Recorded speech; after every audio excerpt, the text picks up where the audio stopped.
ইমাম হুসাইন রাদিয়াল্লাহু তাআলা আনহুর শির মুবারক বর্ষার আগায় তারা বিদ্ধ করে কুফার বাজারে বাজারে ঘুরে সেই মাথা নিয়ে তারা যখন কুফায় ইয়াজিদের দরবারে যাচ্ছিল, তখন চলতে চলতে সন্ধ্যা হয়ে গেছে। তারা এক পাদ্রীর ঘরে অবস্থান নিয়ে ইয়াজিদ বাহিনী পাদ্রী তাদেরকে জিজ্ঞেস করতে লাগলো, বন্ধুরা তোমাদের কাছে যেটা দেখতে পাচ্ছি কি জিনিস? আল্লাহু আকবার।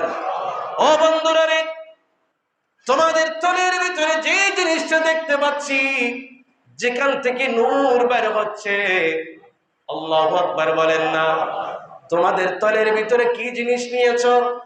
যেখানে থেকে নূর বের হচ্ছে, সেই নূর আসমান ভেদ করে আরশ আজিমে যেন পৌঁছে যাচ্ছে। সেই জিনিসটাকে ইয়াজিদ বাহিনীর সীমারুজুল জল সম্রাট এই খ্রিস্টান পাদ্রীকে বক্তব্য দিতে লাগলো, আমাদের তলের ভিতরে এটা কিছুই নয়, এটা হলো আমাদের শেষ নবী হুজুর করিম মুহাম্মদুর রাসূলুল্লাহ সাল্লাল্লাহু তাআলা আলাইহি সাল্লামের কলিজার টুকরা নাতি ইমাম হুসাইনকে আমরা কারবালার জমিনে শহীদ করে দিয়েছি, কতল করেছি। তার শিরটা আমরা ইয়াজিদের দরবারে নিয়ে যাচ্ছি, গভর্নরের কাছে নিয়ে যাচ্ছি।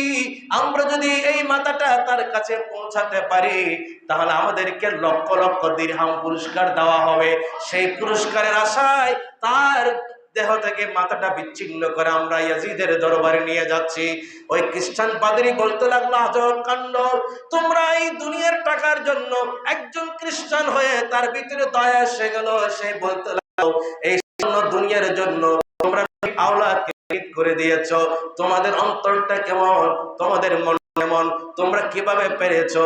ও খ্রিস্টান পাদ্রীরা, ও ইয়াজিদ বাহিনীরা, তোমাদের কাছে আমার একটা অনুরোধ, অন্তত তোমরা যেহেতু আমাকে আমার ঘরে আজকে রাত্রে বিশ্রাম নেবে, আশ্রয় নেবে, তোমাদের কাছে আমার একটা অনুরোধ, আজকে রাতের জন্য ইমাম হুসাইনের শির মোবারকটা তোমরা আমার কাছে আমানত রাখো।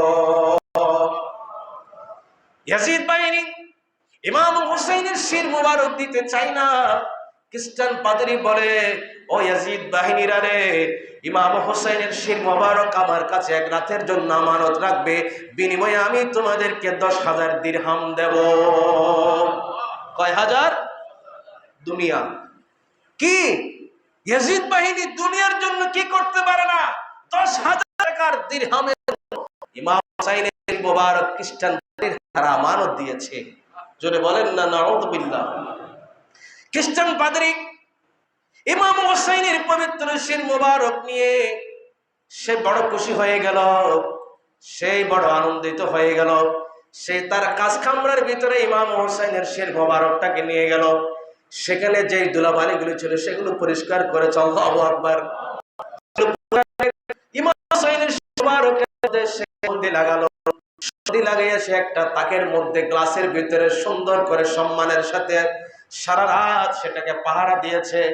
আর চিন্তা করতে লাগলো, মুসলমানেরা আল্লাহর নবীর উম্মতেরা নবীর আওলাদকে কিভাবে এমন ভাবে জবে করে দিতে পেরেছে।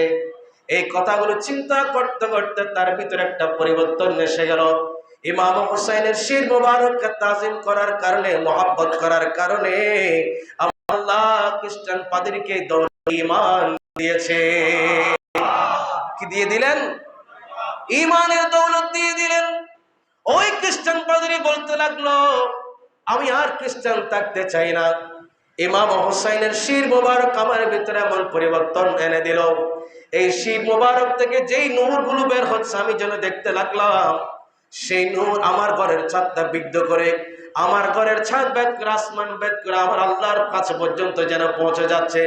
ওই খ্রিস্টান পাদ্রী পড়ে দিল, লা ইলাহা ইল্লাল্লাহু মুহাম্মাদুর রাসূলুল্লাহ সাল্লাল্লাহু আলাইহি আওলাদে রাসূল, আহলে বাইত রাসূল ইমাম হুসাইন সত্যকে গ্রহণ করার কারণে, ভালোবাসার কারণে, ইমাম হুসাইনের প্রতি মহব্বত দেখানোর কারণে আল্লাহ তাআলা তাকে দুনিয়া আখিরাতের শ্রেষ্ঠ দৌলত কালিমা তাকে দিয়ে দিলেন, নসব করলেন, ঈমানের দৌলত তাকে দান করলেন। আল্লাহু আকবার।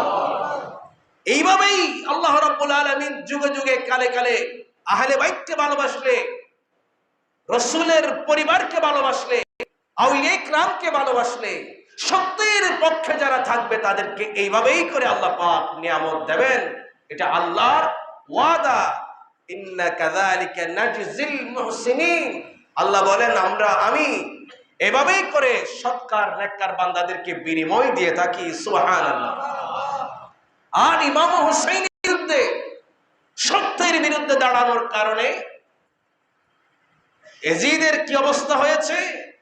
যে 10,000 দিরহাম তাদেরকে দেওয়া হয়েছিল সেগুলো নিয়ে ইয়াজিদ বাহিনী কুফার দিকে চলে যাচ্ছে। যেতে অনেক দূর পথ যাওয়ার তলে থেকে সেই দিরহামগুলো তারা বের করছে। বের করে দেখা যাচ্ছে সেই দিরহাম নাই। আল্লাহ রাব্বুল আলামিনের ইচ্ছায় সেই দিরহাম হয়ে গেছে পাথরের টুকরা। সে দিরহাম হয়ে গেছে পাথর। যারা বলেন না নাউজুবিল্লাহ। নিয়েছিল কি? দিরহাম নিয়েছিল।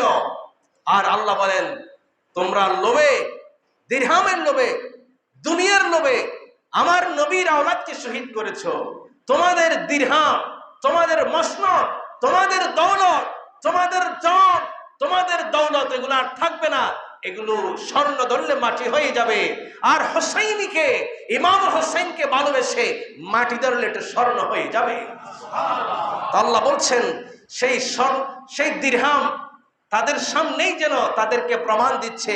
যেই দিরহামগুলো পাথরে পরিণত হলো, দিরহামের এক পিঠে লেখা উঠেছে ওয়ালা তাহসাবান্নাল্লাহ গাফিলান আম্মা ইয়ামালুয যালিমুন। হে বান্দারা, তোমরা যা করেছো, যেই জুলুম করেছো, এই জুলুমের ব্যাপারে আল্লাহ সবকিছু জানেন। তোমরা এই ধারণা করিও না তোমাদের জুলুমের ব্যাপারে আল্লাহ কিছুই জানেন না, এই ধারণা তোমরা কিন্তু করিও না। ওই দিরহামের এক পৃষ্ঠে এই লেখা উঠে, আরেক পিঠে লেখা উঠেছে ওয়াসায়ালামুল্লাযীনা যালামু। যারা জুলুম করেছে, আল্লাহর নবীর পরিবারের উপরে যারা নির্যাতন করেছে, শীঘ্রই তারা জানবে আইয়া মুনকালিবিন ইয়ানকালিবুন। তাদের গন্তব্য কোথায়, ডেস্টিনেশন কোথায়, জায়গা কোথায়। যারা জুলুম করেছে, জালেমরা, তাদের গন্তব্য সম্পর্কে অচিরেই তাদের গন্তব্য